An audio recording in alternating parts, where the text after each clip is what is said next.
Will come to order. Sir, would you please step outside of the rail? Mr. Clerk, please call the roll. Council Cariello. Present. Council Falco. Present. Council Knight. Present. Vice President Longo-Kern. Present. Council Marks. Present. Council Scarpelli. Present. President Del Russo. Present, with 7 members present and none absent. Please rise and join us in saluting the flag. Aye.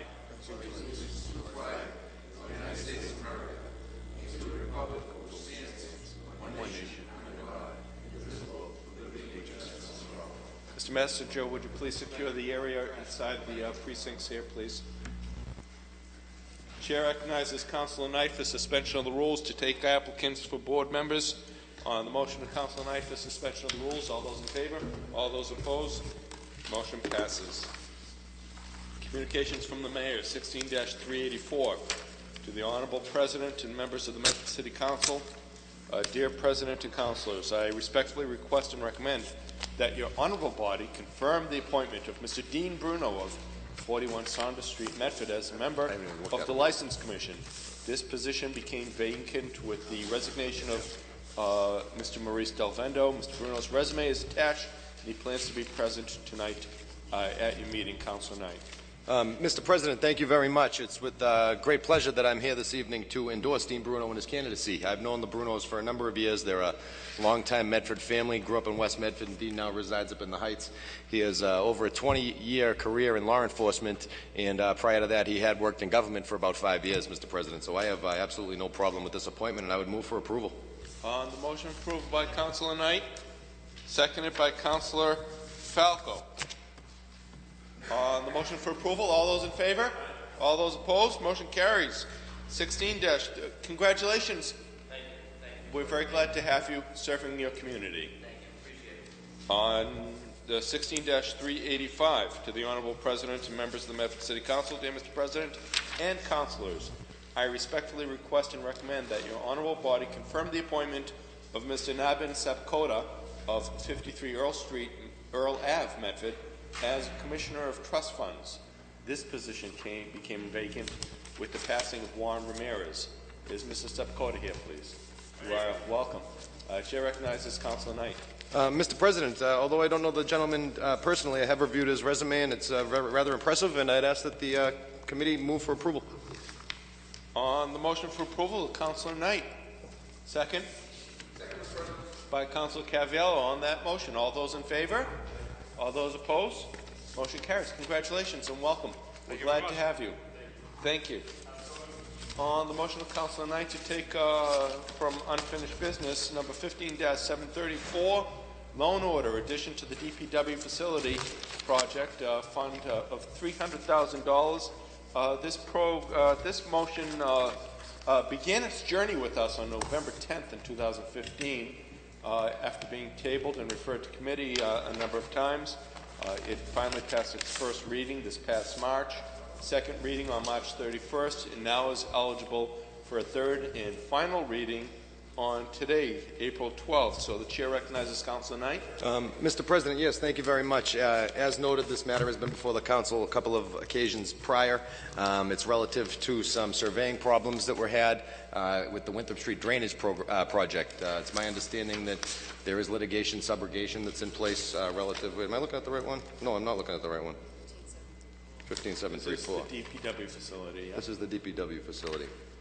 We just had to tidy up. There was an underestimate on some. It was underestimate. It was underestimate the mitigation for the pollution underground, Mr. President. Yes, yes.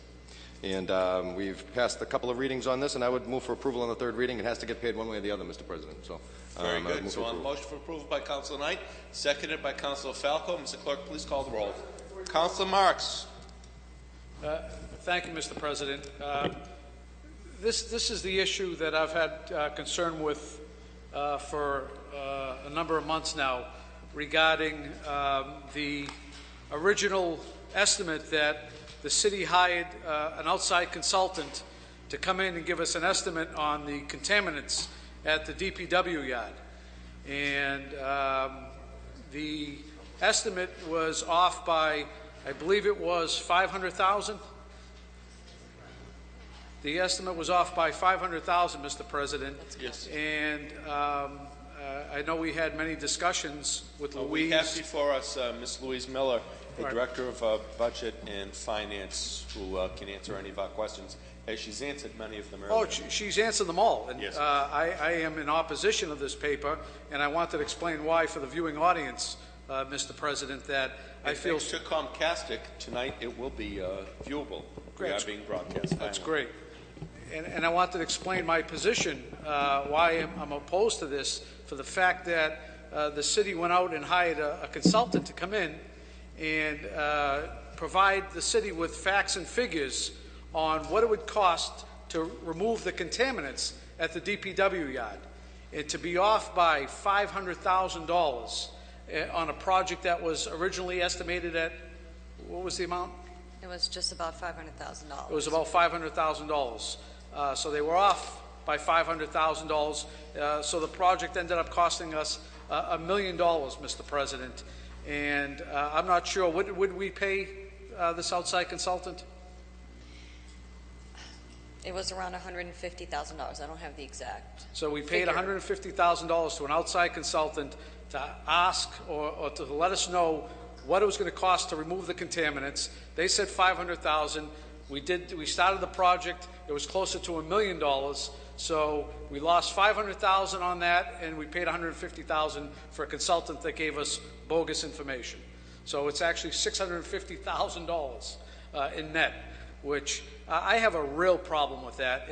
And I realize that the remedial treatment of what was under there may have differed based on what they found and so forth, but I have a tough time thinking. It's almost like being a meteorologist. You can be right 50% of the time, and you're doing a good job. And I don't understand why we'd pay a consultant to come in over $100,000 and be off by 100%. It just doesn't sound right to me, Mr. President, and for those particular reasons, I cannot support this particular funding for the cleanup, Mr. President. Thank you, Council Marks, for your frankness. So we have a motion for approval by Councilor Knight, as seconded by Councilor Caviello. So on that motion, Mr. Clerk, please call the roll. Council Caviello. Yes. Council Falco. Yes. Council Knight. Yes. Vice President Curran. Yes. Council Marks. No. Council Scarpelli. Yes. President Del Russo. Yes, with 6 in the affirmative, 1 in the negative, the motion passes. Congratulations. Thank you. Thank you, Mr. President. Loan order passes. Thank you, councilors. Thank you, Ms. Miller. On the Council of Knight to take up, on the motion of Council of Knight to take up item number 16-309, again, an item eligible for third reading, amended ordinance on outdoor dining. After much consideration, we took this up tonight. It is eligible for its third and final reading tonight, April 12th. So on the motion for approval by Councilor Knight. Councilor Knight. Yes, Mr. President, it's my understanding that this is just a simple clarification of the existing outdoor dining license ordinance that's in place. There was some misinterpretation of the legislative intent that's been addressed through the language in this newly crafted zoning ordinance, and I move for approval. On the motion for approval, Councilor Marks. I just wanted to thank the subcommittee that was sent to Councilor Knight, and under his leadership on that subcommittee, they vetted this even further, the paper that we received from the administration, and I wanted to thank that subcommittee for their due diligence on this. Thank you, Councilor.